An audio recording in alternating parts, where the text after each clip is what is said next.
We've all heard of good debt and bad debt, but have you heard of great debt?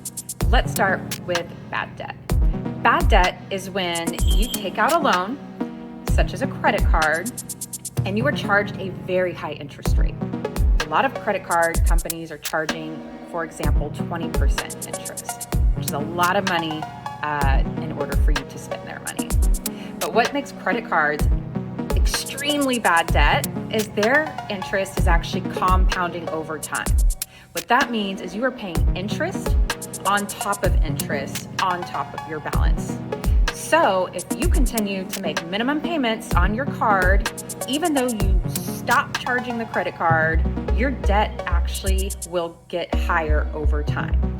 Credit cards, prime example of very bad debt. Make sure you're always paying your credit card off 100% every month, or else you're going to get hosed. Now, does that mean you shouldn't have credit cards? Absolutely not. You should absolutely use credit cards. Credit cards will actually help you build your credit so that you can take out good debt.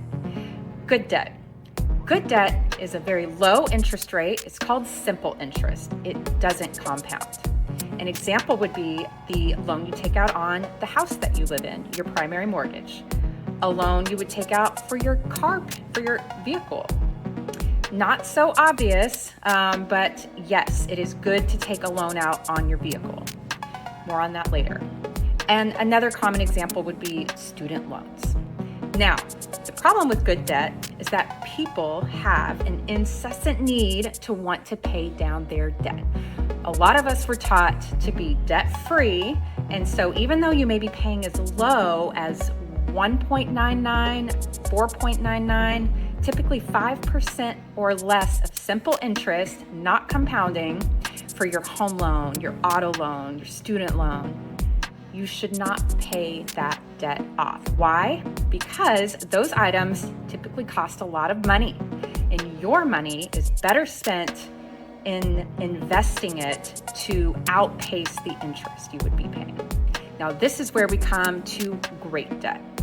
Great debt is typically also a low interest rate, could be a higher interest rate, but the difference here is that you are using that debt to buy assets. Assets are things that actually produce income, such as a rental property or a small business that you might be purchasing.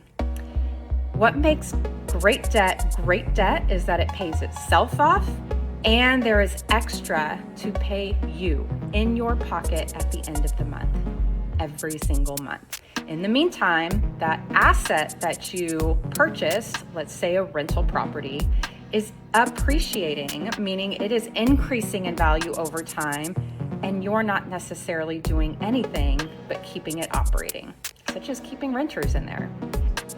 Bad debt, good debt, we want great debt.